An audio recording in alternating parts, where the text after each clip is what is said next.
Olá, galera. Aqui quem fala é o professor Maurício. Eu sou professor de filosofia de vocês, né?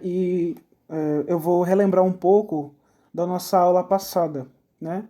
Nossa aula que, bom, aconteceu há pelo menos uns 2 meses atrás.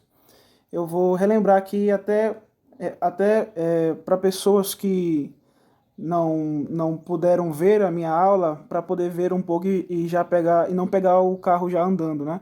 Então eu vou relembrar sobre essa aula passada. Bom, eu falei sobre os mitos, né? Como foi que eles se originaram, como foi que eles nasceram através, obviamente, foi de pessoas que não tinham conhecimento sobre as coisas, né? Estamos falando aqui é, numa época antes de Cristo, então possivelmente vamos falar de coisas que ainda não aconteceram, né? Eu falei para vocês também que é muito fácil conhecer o mundo a partir do meio tecnológico, porque, evidentemente, o mundo tecnológico nos mostra tudo, né? Nos mostra basicamente aquilo que não sabemos, aquilo que temos mais ou menos ideia, mas esse tempo aqui é um tempo em que não existia basicamente nada. Antes de Cristo, a gente pode até meio que nos mapear como seria essa vida. Então é basicamente isso. Aqui lendo, né, o slide, o mito foi a primeira forma de se tentar explicar a vida e o mundo, né? O mito é um conceito utilizado pelos antigos para contar fatos acontecidos em relação à vivência cotidiana, utilizando-se da linguagem simbólica, né? Linguagem simbólica porque, claro, essas coisas não existiam definitivamente, né? Essa narrativa que é contada, essa história que é contada, ela é contada de forma por símbolos, né? Por alegorias, por algumas imitações verdadeiramente da realidade, porque, claro, isso não aconteceu, né? Isso são só histórias, são como se diz, anedotas, são lendas, né? Como se diria hoje no nosso folclore brasileiro. Então era basicamente isso. O mito ele era uma forma narrativa de tentar interpretar o mundo como ele era, né? Aí continuando o slide, nesse sentido, o mito expressa uma representação coletiva que tenta explicar o mundo a uma realidade humana. E na medida em que pretende explicar o mundo e o homem, retrata a sua complexidade do real, né? O mundo ele era bem complexo, né? Muito mais ainda naquela época, porque basicamente não entendíamos nada. Então, todos os elementos que comportavam a natureza, todo o pacote feito da humanidade era tudo muito complexo, né? As coisas estavam começando a se estabelecer, né? O início da invenção da moeda, o início da escrita, o início de basicamente todas as disciplinas que nós temos hoje. Então, eu estou falando, né, no começo da humanidade, né? No berço central da humanidade. Continuando. Bom, a consciência mítica, essa aqui são elementos, né, característicos do mito, né?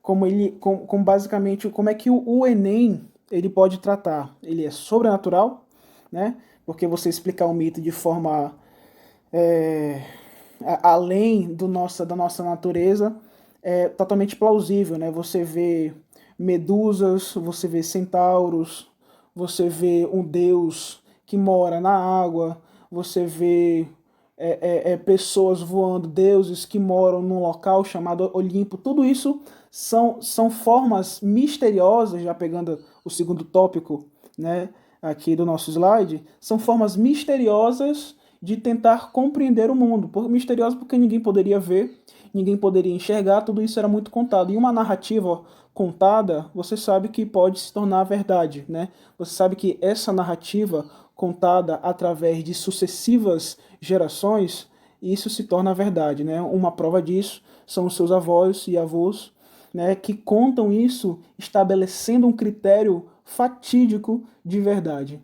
né? Então, é basicamente isso. Ele era fantasioso, já é o terceiro tópico do slide. Ele era fantasioso, né? Porque obviamente isso não existia.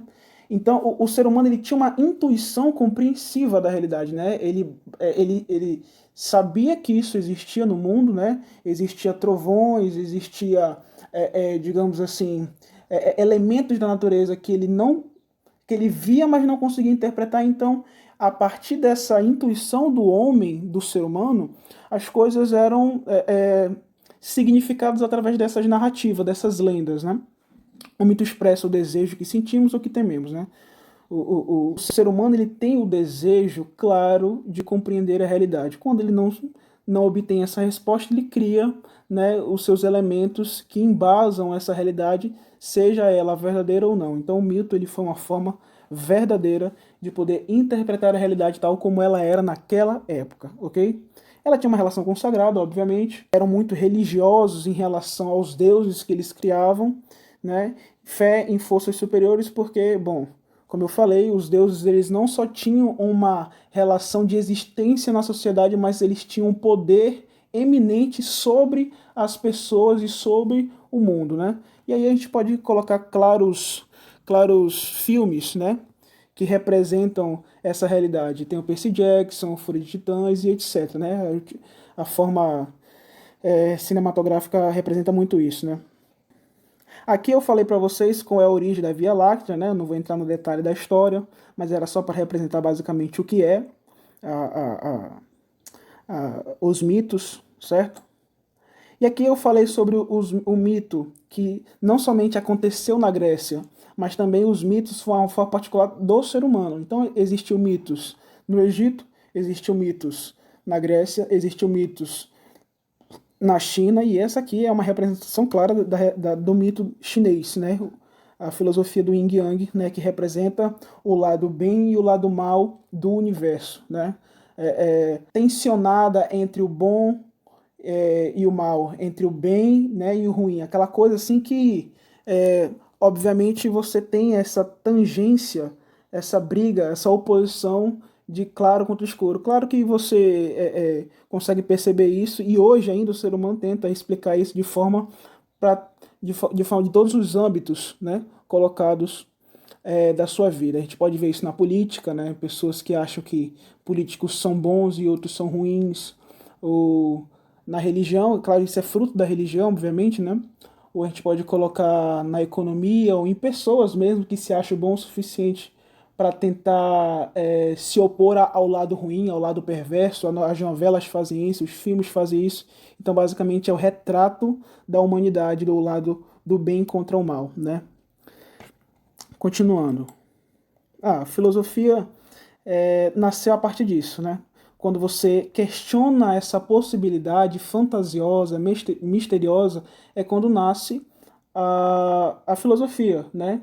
E aí vem a entrada dos pré-socráticos. Os pré-socráticos eram filósofos da natureza que representavam essa temporada em que eu não vou compreender o mundo tal como a narrativa se fala, mas tal como ele é. Né? Era basicamente isso. Então, os filósofos da natureza, que eram os pré-socráticos, eles pegavam elementos característicos da natureza para representar a realidade. Né? O mundo ele nasceu da água, ou ele nasceu do fogo, ele nasceu do vento, ele nasceu, né, dos seres e tal. Então, eu vou entrar em detalhes no próximo vídeo, tá? Então, continuando a segunda parte da primeira aula, né? A filosofia ela nasceu com essa ruptura da mitologia grega, né? A filosofia ela nasce de uma atitude reflexiva, filosófica, como entendemos hoje. Nasceu na Grécia por volta do século VII a.C.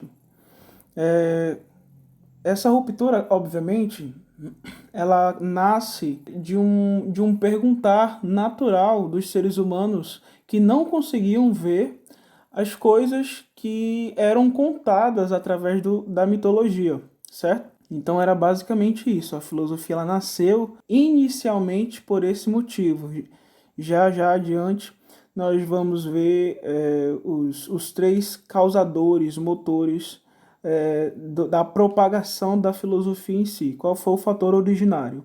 Foi a ruptura da consciência mítica, né? Mas os três causadores que propagaram a filosofia até os dias de hoje foram os três que eu vou já adiantar para vocês. Bom, ela nasce a partir da necessidade específica de teorização ou da explicação racional da realidade, como eu já havia falado. Isso se dá devido às limitações de explicações míticas. Por que as mitologias são limitadas? Porque você não consegue, de nenhuma forma, validar, né, ou melhor, fundamentar a, a mitologia. Você não consegue, né, basear ou comprovar a mitologia através de fatos verdadeiros, né, na sociedade. Como é que você consegue provar que a mitologia é real? Como é que você consegue trazer as figuras mitológicas para a realidade de hoje? Então perceba que a mitologia em si é uma história que é muito limitada, né? Ela parte muito mais de uma crença, ela parte muito mais de uma fé do que propriamente uma verdade palpável, né? Uma verdade que a gente pode observar, que a gente pode testificar a partir dos preceitos da realidade. Ele se desenvolveu dentro de um contexto histórico específico, né? É obviamente que isso aconteceu, né? As mitologias, como eu havia falado na primeira parte do vídeo, eu falei que a mitologia ela nasceu também em vários outros continentes, em vários outros locais, né? Mas o contexto foi especificamente propício à filosofia, foi na Grécia, né? Embora existiu a filosofia africana, né? A filosofia chinesa, né? Pro lado oriental, etc. Mas já a gente está pegando especificamente que, obviamente, que cobra o Enem, né? A filosofia grega, né? O quadro programático do Enem é mais na Grécia. Bom, como eu falei, teve três causas, né? As causas políticas, as sociais e as econômicas. A gente vai entrar nesses três quesitos. Eu já falei tudo isso para vocês, obviamente eu estou só relembrando, certo? Teve causas políticas. Quando você discute com alguém, quando você debate com alguém, perceba que você aprende não somente pelo fato de que aquela pessoa inseriu conhecimentos, né, ideias, conceitos no debate, como também as ideias que você tinha na cabeça, você acabou explanando, né? Você acabou externalizando aquilo que você até mesmo não sabia. Então perceba que a partir do debate, né, a partir da discussão, foi se criando uma atitude reflexiva a partir, né, dos debates, das disputas que ocorriam lá na Ágora. Né? A Ágora era o local, né, era, digamos assim, o local propício para justamente debater essas questões. Era como se fosse a Câmara dos Deputados de hoje, né? Como fosse essa assembleia onde as pessoas discutem leis, se elas realmente importam para a sociedade mais pobre, se elas importam para a sociedade mais rica, né? Porque são elas que produzem.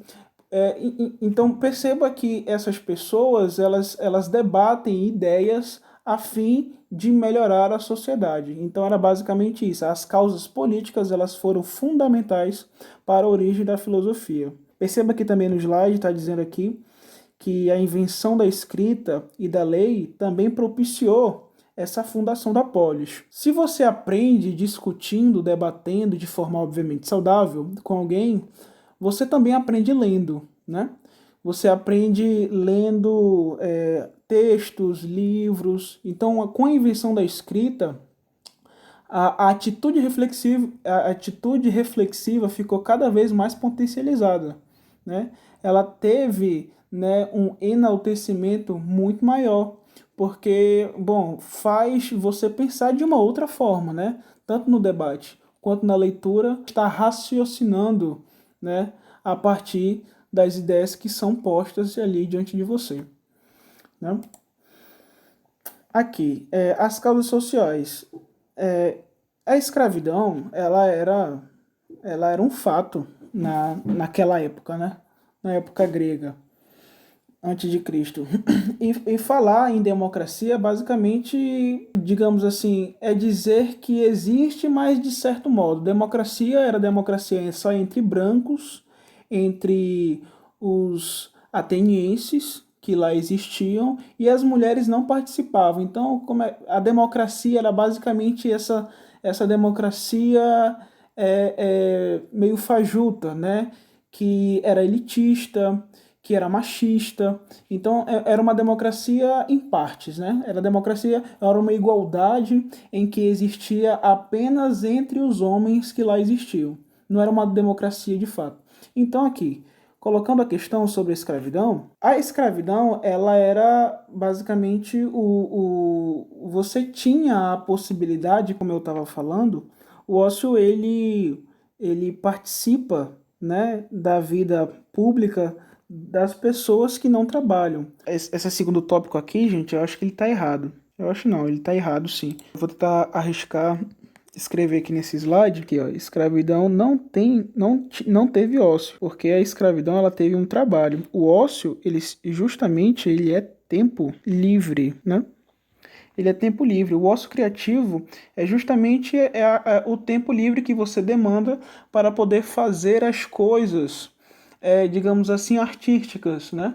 O artesão, por exemplo, ele não era considerado um trabalhador, porque ele fazia obras para a sociedade, né? Obras artísticas para a contemplação, né? Para você encontrar para você ter um contato com o divino. O trabalho, que no caso já era a escravidão, ele não tinha tempo nenhum, porque você demandava muito esforço, né? O trabalho braçal demanda muito esforço. Então você não tem tempo para poder você pensar, para você refletir. Por isso que os filósofos eles são considerados até hoje como pessoas que não fazem nada, né? Como pessoas que, bom, ficam olhando apenas a natureza, tendo reflexões sobre as coisas, mas na verdade não faz absolutamente nada, né? É basicamente isso. Quando você não tem o ócio, você colocou aqui em cima. Em latim significa nec, né? Nec, ócio, ou seja, não ócio. O nec ócio, que significa não ócio, é justamente a possibilidade de você não ter que pensar, que hoje pode ser muito bem classificado como um negócio. Quem tem um negócio, né, quem tem um trabalho de verdade, né, é a pessoa aí que trabalha nas lojas, que trabalha em vários locais no comércio, você pode perceber que nos feriados eles não têm descanso, porque justamente eles têm um trabalho. O descanso ele foi feito para poder pensar. O descanso foi feito para poder refletir sobre as coisas, né? Então é basicamente isso do que significa, tá ok? É uma frase, né? O trabalho tira todo o tempo e com ele não há nenhum tempo livre para a república e para os amigos, né? O trabalho ele tira tempo, né? Quem aqui não fazia nada e começou agora a trabalhar, geralmente não tem muito tempo para as coisas, né? Não tem muito tempo para ter muitos amigos, para ir em muitas festas. Então é basicamente isso, né? E aqui, para finalizar, a causa econômica, né? O comércio, o intercâmbio, o conhecimento cultural, toda a moeda que teve um valor de troca muito grande, você também teve a possibilidade de você pensar, né? Porque, veja, você tinha a possibilidade de fazer uma troca em relação a um patrimônio, né? Como não existia dinheiro, ou seja, não tinha valor representativo nenhum, você comprava as coisas a partir da troca. Você tinha uma fazenda e em troca dessa fazenda você dava uma casa e mais dois bois, ou por exemplo, as coisas que eram colocadas eram conseguidas, era tudo por meio da troca. E depois, quando ocorreu a moeda, quando se oficializou a moeda, né? A moeda ela trouxe também uma reflexão matemática, né? Um pensamento matemático que demandou um pensamento para poder raciocinar sobre o troco, sobre o valor concedido à coisa, né? Então toda essa matemática ela foi se estruturando de uma forma mais fundamentada e gerando uma métrica em relação a tudo que existia na vida. E aí a engenharia ela pode falar por ela mesma, né? Você, na geometria você tem uma forma analítica de poder raciocinar, uma estrutura, uma engenharia metódica para poder conceber as coisas. Então a matemática ela ganhou muito mais fluidez depois desse aspecto da filosofia, né? Então é basicamente isso, essas três causas, né? A causa política, a causa social e a causa econômica foi o que originou, ou melhor, que propagou a filosofia nos dias de hoje. E aqui, para finalizar, é só um resumo sobre a filosofia, né? A filosofia grega possibilitou a estruturação racional da realidade. No segundo tópico temos aqui a fé cristã possibilitou a estrutura da moralidade, das relações sociais e políticas. Tem um acento bem aqui assim, políticas. Nesse continente, possibilitando que a civilização se impusesse quase todo mundo. Tanto a maioria dos povos da América atualmente mantém esses valores. A mitologia na filosofia tem um caráter de ruptura ou de continuidade. O que vocês acham? Né? Cabe a reflexão. Acredito que a maneira certa de se pensar pro Enem é uma ruptura. A mitologia, ou melhor, a filosofia, ela rompeu com o processo mitológico da Grécia, né? A filosofia, pelo modo clássico, humanista, existencial, racional de pensar, rompeu com toda aquela fantasia, aquela narrativa misteriosa, aquela imaginária. Bom, se pensava que as coisas eram sobrenaturais e tal. Então a filosofia ela é muito mais pé no chão, ela é muito mais existente aqui no nosso mundo. Então, gente, é isso aí. Espero que tenham gostado. Abraços e até a próxima segunda. Tchau, tchau.